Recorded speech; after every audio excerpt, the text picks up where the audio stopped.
Mas eu gosto de citar até uma frase que o nosso fundador, o Caio Lobianco, falou certa vez, que é isso, não existe uma fórmula mágica, né, para lidar com bullying. Então, é preciso que qualquer protocolo que a gente vá seguir, ele inclua a escuta dos envolvidos na situação.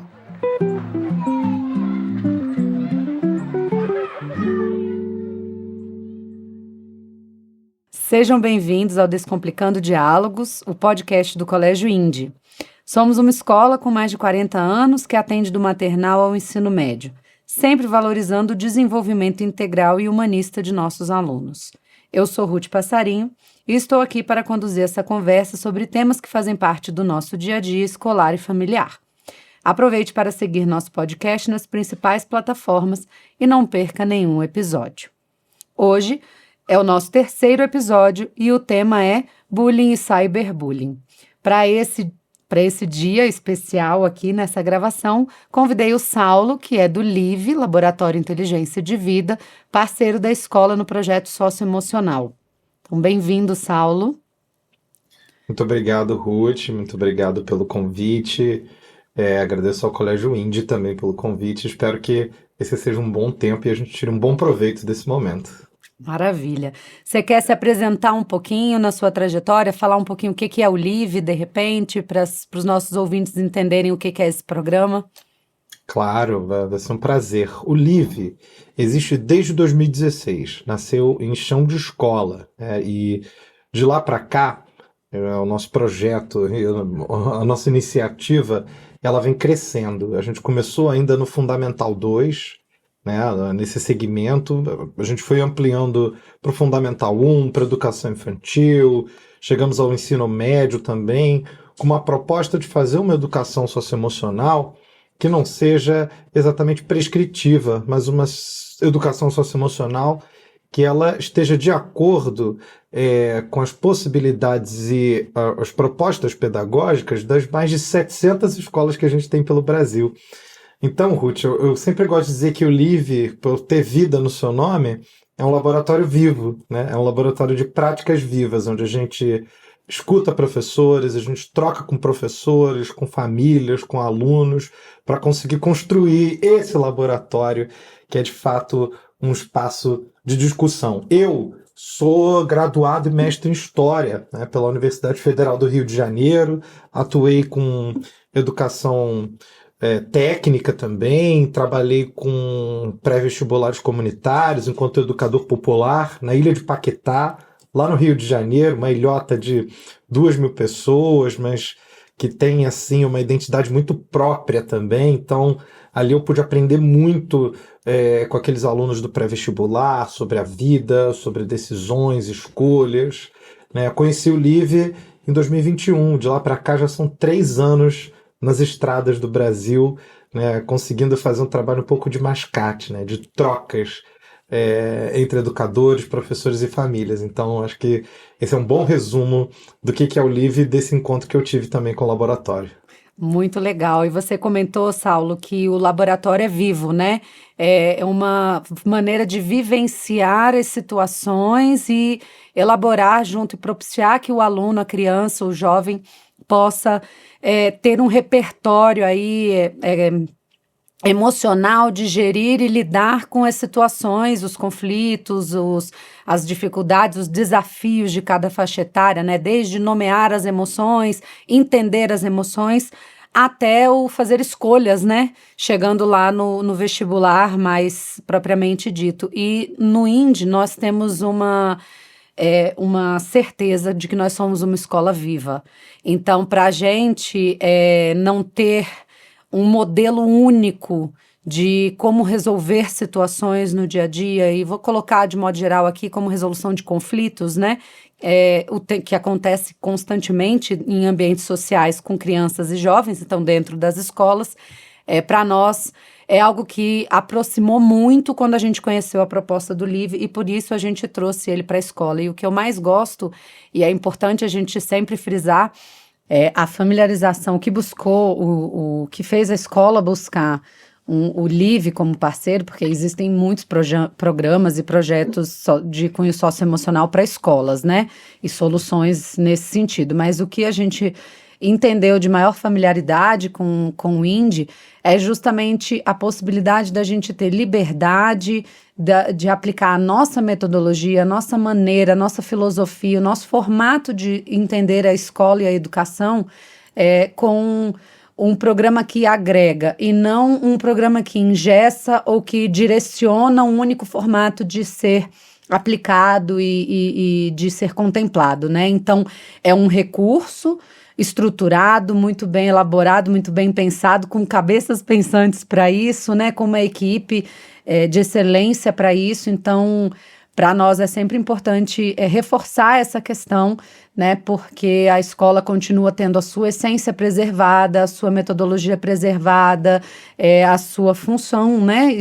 Enquanto uma escola disruptiva que somos, né? Uma escola não tradicional. Essa foi uma coisa que apareceu naquela roda de conversa que a gente teve com os familiares recentemente, né? E aí, Saulo, queria também, depois que os ouvintes pudessem ter acesso, a gente já indicou, mas acesso ao Sinto Que Lá Vem História, que é o podcast de vocês, né? Do Live, que tem aí um monte de episódios sobre diversos temas que são interessantes e que a escola corrobora, né? De alguma maneira, então, que os ouvintes possam procurá-los também nas redes sociais, né? E aí a gente vai deixar isso tudo na descrição. Maravilha.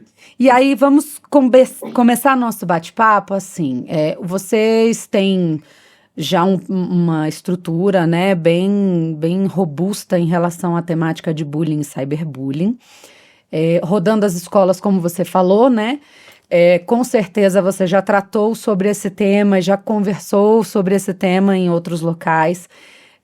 Eu acho que é muito claro para a sociedade a definição do que né, o entender o que configura o bullying de fato, né, e o cyberbullying, a diferença do conflito para uma situação de bullying, mas eu acho que seria interessante se você pudesse, resumidamente, trazer um ponto de vista sobre isso.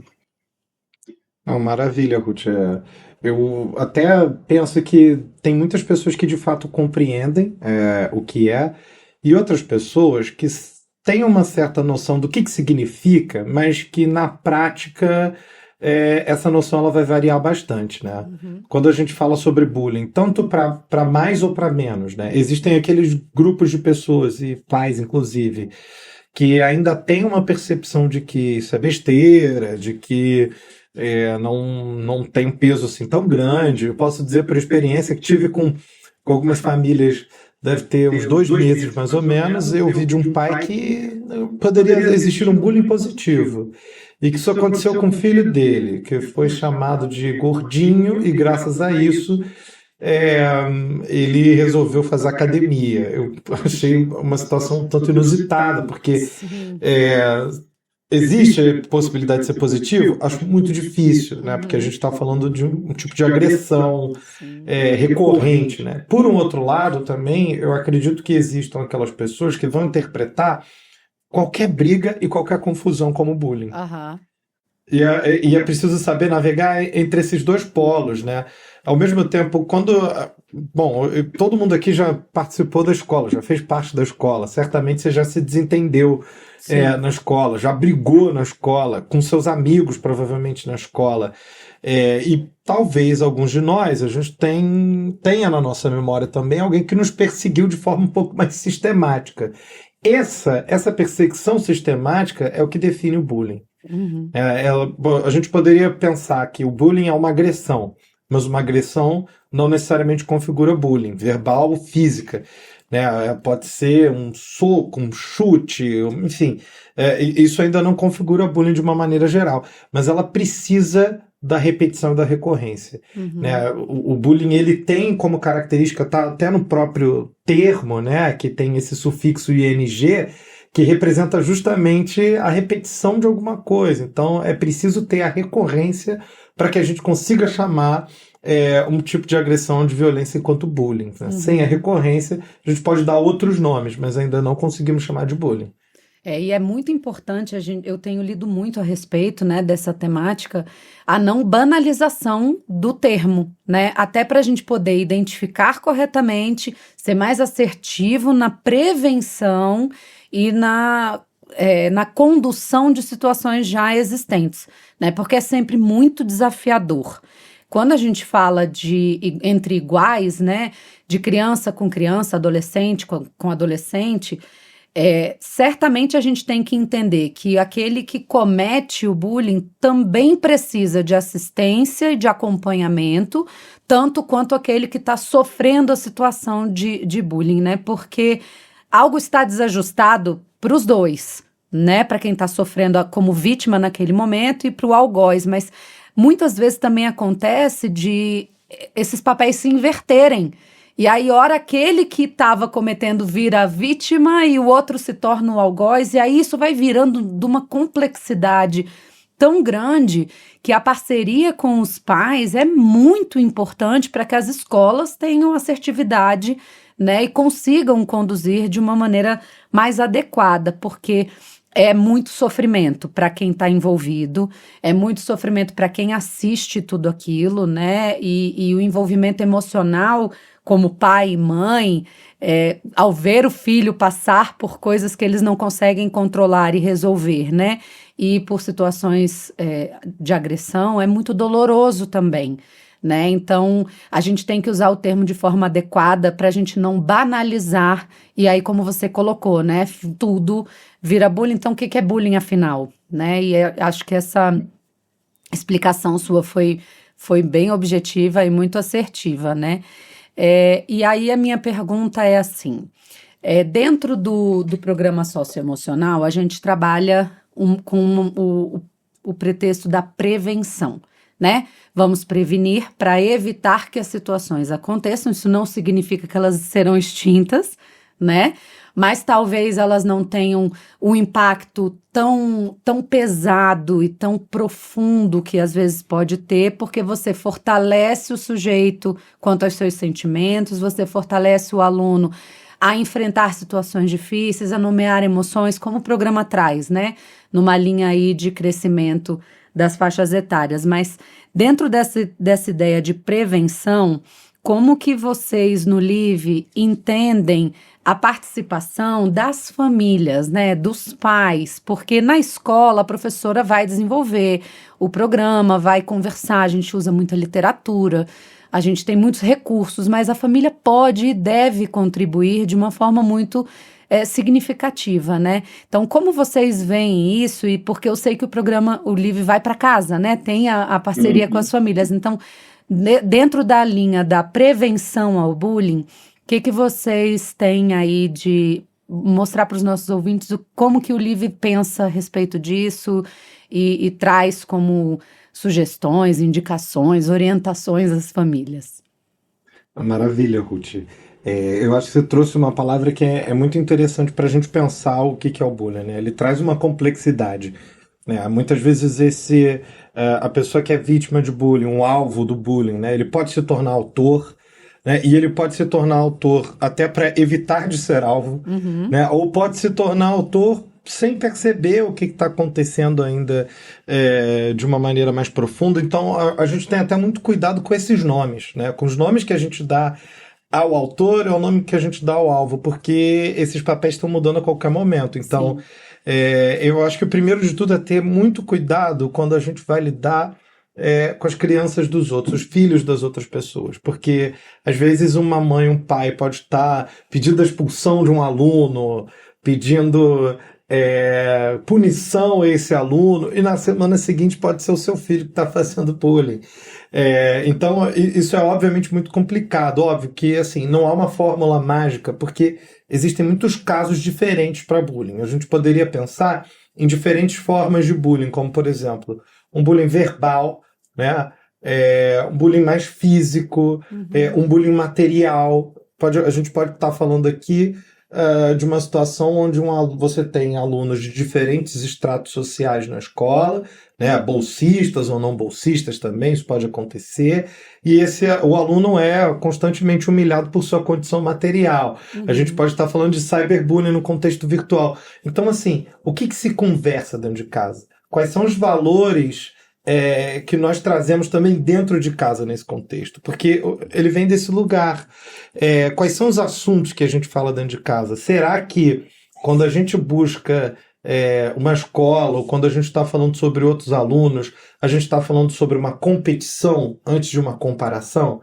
Eu gosto de fazer essa provocação, Ruth, porque eu lembro que quando fui alfabetizado, a minha mãe virava para os outros alunos e falava assim: com quantos anos seu filho foi alfabetizado? Aí diziam, com 6. Ela, o meu foi com 5. Uhum. Parece uma bobagem e de fato até certo ponto é uma brincadeira, mas a gente estimula muito a competição, né? E o bullying, de uma certa maneira, ele também é o resultado de uma sociedade onde a gente estimula mais a competição do que a cooperação, onde a gente estimula mais essa diferença, até através da violência, do que abraçar o diferente. Né? É mais a segregação, a separação da diferença do que a proximidade com a diferença. Então, acho que algumas coisas são fundamentais. A primeira delas é o tipo de comunicação que se estabelece em casa. É feita uma comunicação, eu poderia dizer assim, acolhedora com essas crianças, com seus filhos? Como que é essa comunicação em casa? Será que nós não estamos sendo agressivos e violentos o tempo inteiro? Como a gente lida com erros dentro de casa? Como que a gente fala dos filhos dos outros dentro da nossa casa também, né? Porque às vezes a gente sabe como funciona isso. Nós somos humanos, fazemos parte de famílias também, a gente já ouviu isso, né? Como que a gente lida com as outras pessoas, né? Eu acho que esse é um ponto principal, que a família precisa realmente olhar quais são os valores, como que a gente lida com aqueles que a gente vê enquanto diferentes, como que a gente lida com aqueles que a gente interpreta enquanto frágeis, né? Eu acho que são 2 pontos importantíssimos. Agora, num sentido mais técnico, eu acho que a supervisão digital também passa a ser algo muito importante, porque, de uma certa maneira, eu lembro de estar conversando com um coordenador de uma escola em São Paulo, uma escola muito interessante, e ele me apresentou uma pesquisa que eles estavam fazendo com relação aos alunos na virada do Fundamental 2, principalmente, 6º, 7º ano, etc. E havia uma mudança de comportamento desses alunos com relação ao 4º, 5º ano. Que tipo de mudança? Os alunos do 4º e do 5º ano, em geral, quando eles viam uma situação de violência num Discord, num servidor, etc. e tal, eles imediatamente saíam dali. Eles saíam, iam para outra sala. Os alunos do 6º e 7º ano, eles viam a situação de violência e não saíam mais. Ou seja, há uma série de questões aí, né? Ou seja, a normalização dessa violência, a compreensão de que isso talvez não faça tanta diferença assim. Ou seja, existe hoje nas redes sociais também, e determinados espaços digitais, uma conversa e um diálogo violento que é basicamente livre. Né? Então, é preciso conversar com os nossos filhos sobre esse tipo de conteúdo. Né? O que esse tipo de conteúdo traz? Quais são as implicações desse tipo de conteúdo? Porque muitas vezes, até no mundo digital, é difícil da gente saber se a pessoa que está ali do outro lado ela é um adolescente, se ele é um adulto incitando violência de alguma maneira. E aqueles episódios muito tristes do ano passado, né, descobriu-se por uma série de razões que também existiam adultos envolvidos naquilo. Então, eu acho que a supervisão digital é um segundo ponto. O primeiro ponto foi os nossos valores, como a gente lida com as diferenças. O segundo ponto é a supervisão digital. E o terceiro ponto é a conexão e diálogo. É se aproximar dos nossos filhos, saber o que eles sentem, o que eles passam também. Porque muitas vezes o comportamento de um aluno, e você sabe disso até melhor que eu, o comportamento de um aluno dentro da escola, ele diz respeito a questões que às vezes estão acontecendo dentro de casa. Né? Será que ele é escutado dentro de casa? Será que ele se sente escutado dentro de casa? O que está se passando dentro da casa desse aluno? Porque ele pode chegar na escola e querer chamar atenção. Né? E o bullying pode ser uma forma também de uma criança chamar a atenção dos seus pais, para que eles vão até a escola, para que eles escutem o que essa criança está fazendo, para que ele até briguem com ele de uma certa maneira, mas que de alguma maneira ele tenha a atenção que talvez ele possa não ter da família. Eu tentei pegar um pouco de tudo, assim, porque é de fato complexo, né? E cada família vai encontrar uma saída e uma identificação desse problema. Eu acho que passa por esses 3 pontos, principalmente. E dentro do segundo ponto que você falou, né, do cuidado do digital, né, da supervisão digital, isso foi um tema dentro do primeiro episódio nosso, né, sobre parentalidade.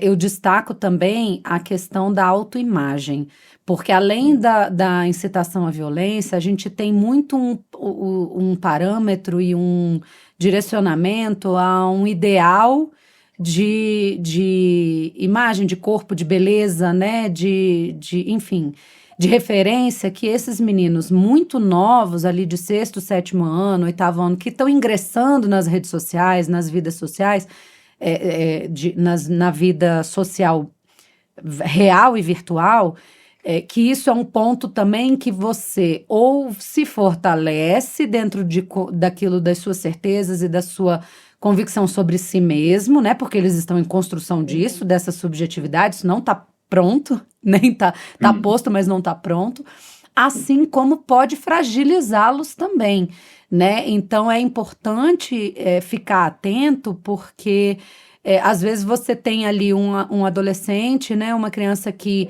se fragiliza muito com aquilo e não se acha capaz, não se acha bom o suficiente a nada, não se acha forte o suficiente para confrontar, para dar um limite, né? Porque é muito comum em situações de bullying a vítima, né, em questão, se colocar num lugar de uma fragilidade muito grande, né? E você vê um sujeito com potencial gigantesco, com competências incríveis e com habilidades que muitas vezes superam até daquele que está cometendo o bullying com ele, né? Então, eu destacaria aí nesse ponto número 2 esse aspecto. E a gente na escola, que aí foi do segundo episódio, defende a vida on, telas off, né? E eu ainda defendo um pouquinho mais. Eu, enquanto escola, defendo um pouquinho mais. Não insiram as redes sociais para esses meninos antes dos 16 anos. Eles não têm maturidade para lidar com a complexidade, a profundidade, a exposição e a insegurança que as redes sociais trazem, né? E é geralmente a idade em que eles ganham o celular de presente e que eles têm acesso permitido. Esses dias uma aluna virou para mim e falou assim: poxa, eu queria tanto, 6º ano, né? Eu queria tanto que a minha mãe liberasse, meu pai liberasse, que eu tivesse redes sociais. Eu falei, ué, por que você não pergunta para eles o que eles acham disso, né? E aí ela veio me trazer a resposta, ela falou assim, sabe o que eles me disseram, Ruth? Que eu não tenho maturidade para nada disso, que eles estão cuidando de mim e que enquanto eu não tiver maturidade para cuidar e fazer as coisas que eu devo fazer, como, por exemplo, não ficar de recuperação, ler o livro que eu tenho obrigação de ler, né, me gerenciar ali, em outras palavras, né, no dia a dia, que eu não vou entrar nas redes sociais. E aí ela falou disso com um tom de reclamação, né? E eu falei assim, olha, eu acho que seus pais foram muito coerentes. Isso é uma maneira de cuidar, isso é uma maneira de amar você, né? E aí ela ficou me olhando, reflexiva, assim, e eu achei tão bonitinho o quanto ela foi honesta, assim, né, no movimento, no desejo, porque o desejo faz parte de estar incluído, inserido nisso tudo, mas ela compreendeu que aquilo não era o melhor para ela, mesmo achando ruim, reclamando, né? Então, eu acho que esse diálogo que você comentou como terceiro aspecto inclusive, na imposição de alguns limites, na imposição de algumas barreiras que são fundamentais para que eles possam se estruturar, né? O que você espera de um menino de 12, 13 anos? Que ele consiga, que ele fique dançando ali uma trend, ou que ele fique envolvido horas, né, imerso numa tela, ou que ele vá se desenvolver e fazer uma atividade física, fazer suas tarefas, ser produtivo em casa também.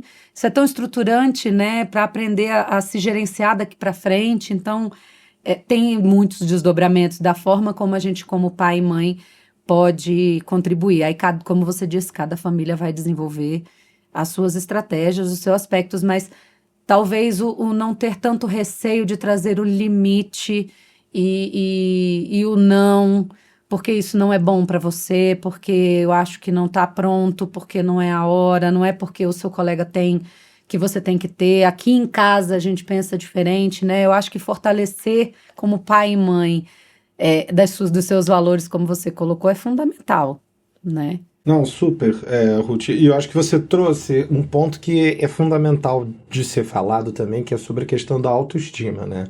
Em 2022, saiu uma pesquisa da Organização Mundial de Saúde com um dado preocupante para nós, que diz que 1 a cada 6 crianças e adolescentes entre 11 e 15 anos teriam sofrido bullying online em 2022. 1 a cada 6 crianças e adolescentes. Ou seja, é bastante coisa, né?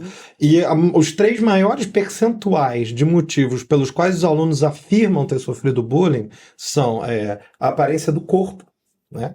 Aqueles que são mais gordinhos, ou aqueles que são mais magrinhos, enfim, etc.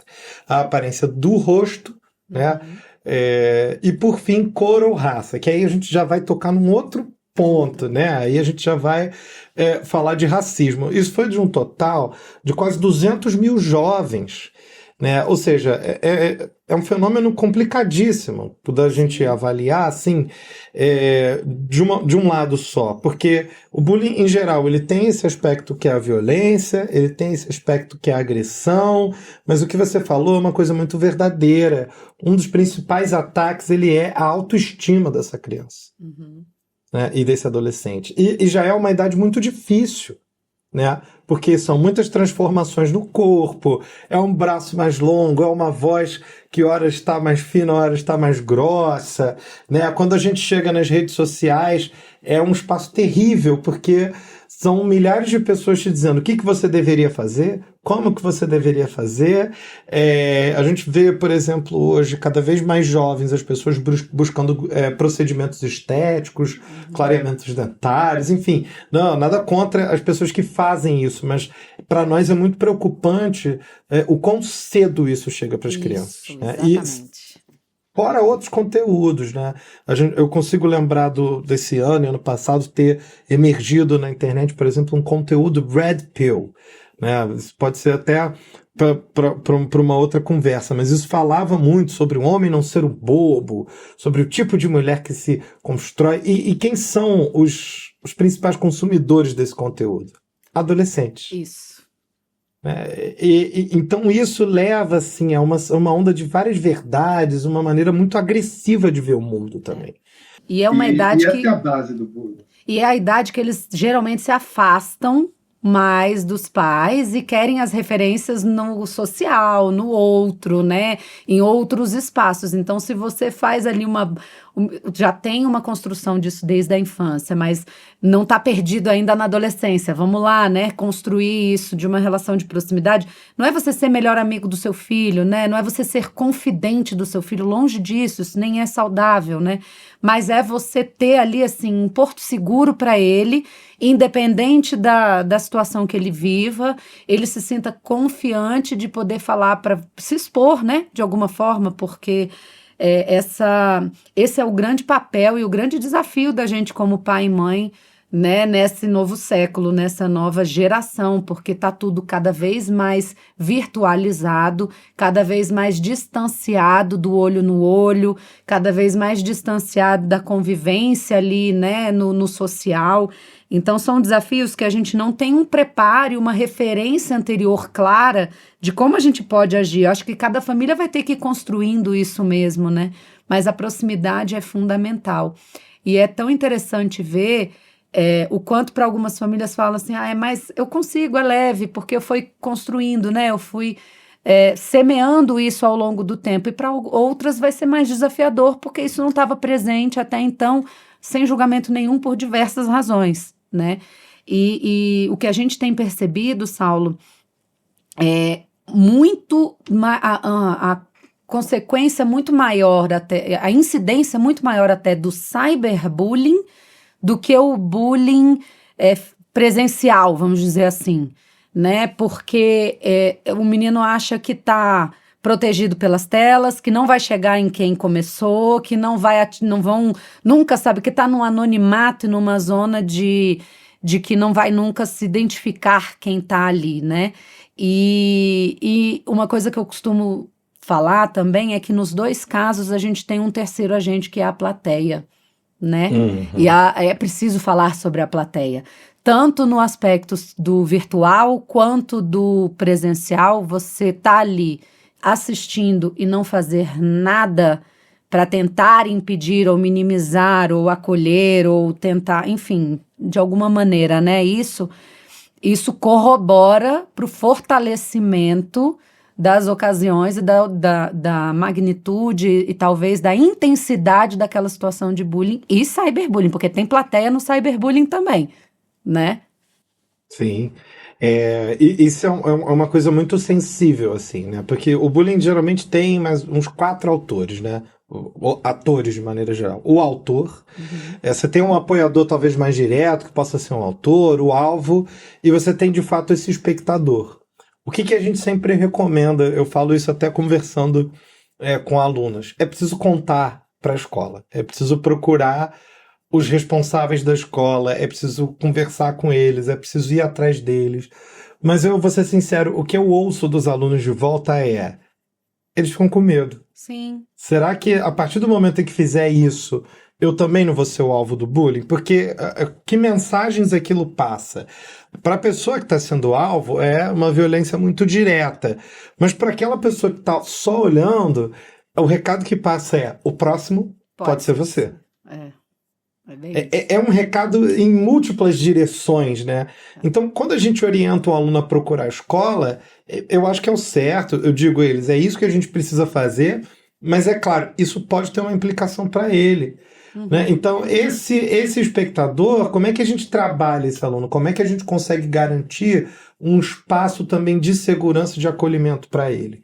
Né? Isso para nem falar do alvo, né? A pessoa que é alvo de bullying precisa, obviamente, ser acolhida na sua dor, né? Ser validado aquilo que ele está sentindo, ser feito um trabalho em cima deles.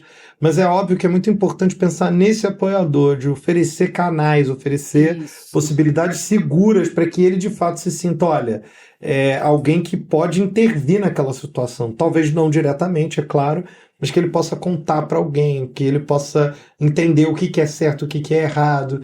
Eu vou contar para você, Ruth, eu sempre gosto de fazer uma brincadeira com eles e com os pais, assim, né? Que é uma contagem. E aí eu faço algumas perguntas que a gente poderia fazer até para as pessoas que nos ouvem, assim. Que é, se você, por exemplo, já implicou com alguém, essa pessoa pediu para você parar e você não parou. Se você, por um acaso, já riu de alguém que não estava feliz. Né? Se por alguma razão nós já ignoramos, ou isolamos, ou excluímos alguma pessoa, ou se, por exemplo, a gente já soube de alguém, pode ser adultos, ou na nossa época de escola também, que não se sentia confortável dentro do nosso grupo, e a gente não buscou descobrir o porquê que ele estava desconfortável. São pequenas coisas do nosso comportamento, da nossa maneira de agir em sociedade, que elas podem ser muito importantes nessa situação. Eu faço essa pergunta para os alunos, geralmente, e faço essa pergunta para os pais também. Sim. Como é que vocês agiam na época em que vocês eram crianças, em que vocês eram alunos? Porque, de fato, assim, isso traz uma percepção da complexidade disso e de quanto a gente precisa combater o bullying em todas as frentes. Isso nem sempre é falando diretamente sobre bullying. Sim. Acho que na maioria das vezes para os alunos não é falando sobre bullying. Sim. Porque eles sabem o que quer dizer, ou pelo menos têm a percepção de que sabem, mas é por outros caminhos, assim. Como que se lida com um grupo? Como que a gente percebe dentro de um grupo? Como que a gente lida com aquela pessoa que é mais quieta, ou aquela pessoa que a princípio você sente que está um pouco deslocada? A gente busca integrar essa criança? A gente busca integrar esse colega? Ou a gente não está nem aí? São algumas coisas que a gente vai perguntando aos alunos para entender também qual é o nível de comprometimento que eles poderiam ter com uma situação dessa, e para fazer com que eles se comprometam também. Porque não tem como a gente passar por nenhuma solução por bullying sem envolver a autonomia e a agência das crianças. Perfeito. E aí precisa a gente estar sempre em busca da nossa melhor versão como sujeito, né?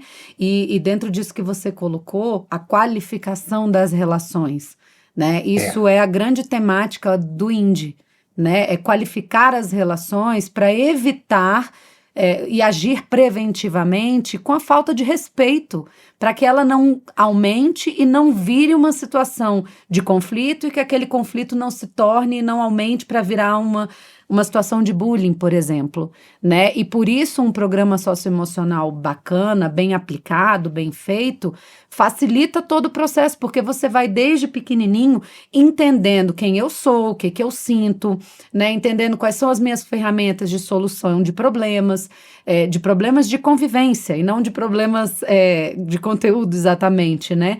Para que ele possa ali mais para frente ir se instrumentalizando de efetivas ações que eu posso ter para me entender melhor, acolher e todo mundo se sentir mais seguro e mais pertencente, né?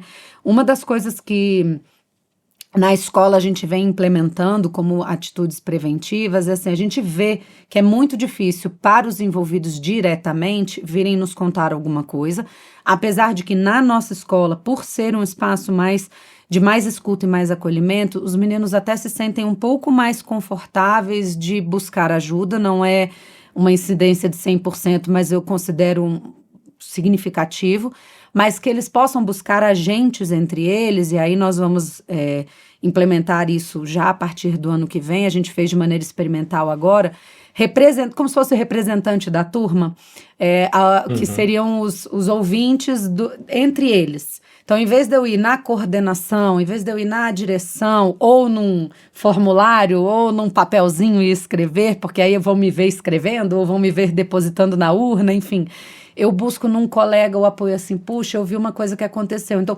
aqueles representantes são uma comissão que vai ajudar a direção e a coordenação a identificar locais em que se acontecem mais as situações, turmas em que a incidência é maior, né, para a gente poder entender isso e agir de forma mais assertiva e de forma mais preventiva. E dentro dessa linha, né, a gente vai caminhando para melhorar e intensificar, sempre colocando os meninos como agentes, porque eu acho que de igual para igual é mais fácil, né? É mais leve eu poder dizer para alguém que poderia estar no meu lugar, vivendo aquela situação, né? Do que para um adulto que talvez vai me julgar, ou que, nossa, aquilo vai rapidamente chegar, enfim, para que eles se sintam mais amparados, de que os próximos passos eles têm parceiros ali junto com eles, né? Então essa é a forma que a gente vem construindo para tentar minimizar esses aspectos, né? E sempre buscando a qualificação das relações humanas dentro do ambiente escolar. E aí isso, como você colocou, né? Como é uma questão da sociedade, não é só entre os alunos que a gente busca essa qualificação, a gente também traz isso para os nossos colaboradores, para os nossos funcionários, entre a gente, né? De fomentar situações de bem-estar, da própria paz, né? De você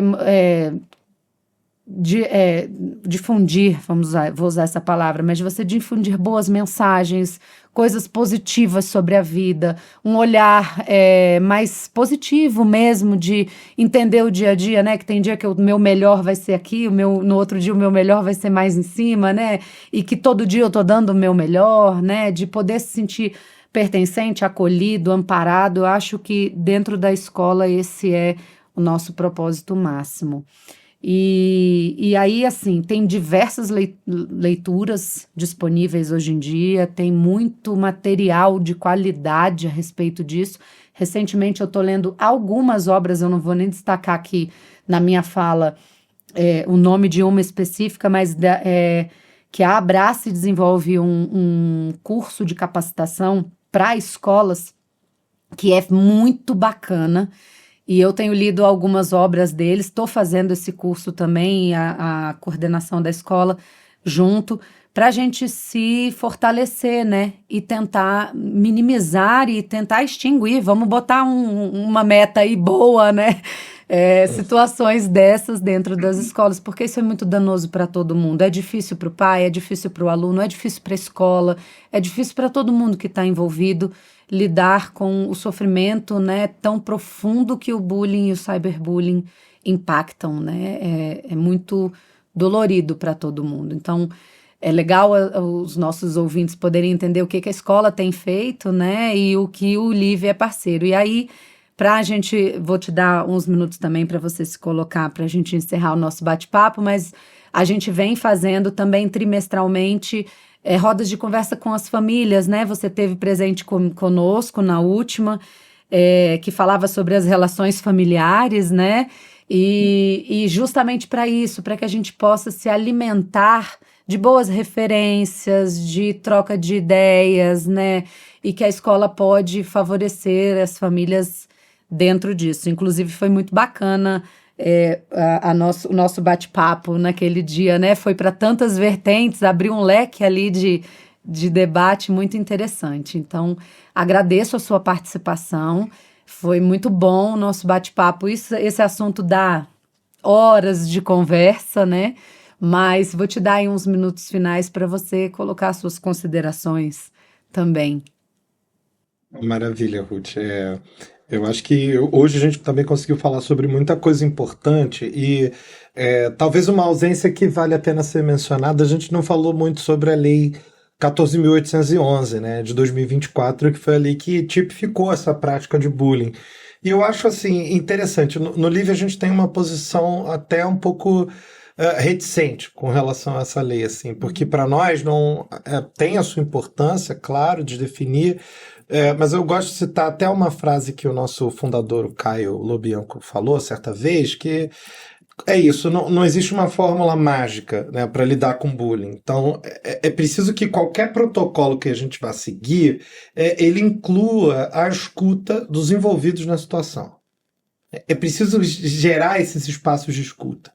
É importante que a gente consiga oferecer de forma intencional, aí eu estou abrindo aspas para o Caio mesmo, esses espaços de escuta e de fala para a comunidade escolar. Uhum. Isso inclui alunos, né? Então, quando você fala de construção de grupos de trabalho, né, comitês, eu tenho visto isso acontecer em algumas escolas e eu acho que isso tem dado bons resultados também, porque não parece que as únicas pessoas que estão a fim de acabar com o bullying na escola são os adultos, né? Isso torna isso um problema deles também, porque eles precisam resolver isso entre si. Então acho que ter esse espaço é muito importante, onde eles consigam se sentir responsáveis por isso e onde eles se sintam escutados por isso, e principalmente que a participação das famílias junto à escola ela seja uma participação também menos só no sentido de apontar e cobrar, mas no sentido de compreender essa situação também como uma oportunidade de aprendizagem. É claro, né? Existem situações em que a coisa pode ir muito além, e a gente viu isso acontecer esse ano no Brasil. Aí realmente talvez não tenha muito o que ser feito, mas é sempre importante os pais lembrarem, e nós também, né, de uma certa forma, que a escola tem como uma missão institucional ensinar. E essa missão institucional, às vezes, ela é feita no conflito. Uhum. Ela é parte do conflito também, ela parte de um lugar onde a gente não está se entendendo. Mas é preciso que família, escola e alunos juntos, a gente consiga traçar estratégias em conjunto para combater o bullying na escola. Eu não sei, como um historiador, eu acho que eu sou um pouco mais pessimista com relação a acabar com o bullying. Acho que o bullying ele tem ele não é o princípio da coisa. O princípio está na nossa forma de viver mesmo. Mas eu acho que a gente pode, a partir desse conceito e da identificação desse conceito, identificar o que na nossa forma de viver a gente pode repensar para conseguir evitar situações como essa. Sim. Então, acho que eu encerro por aqui com essa reflexão, essa provocação, Ruth. Muito legal.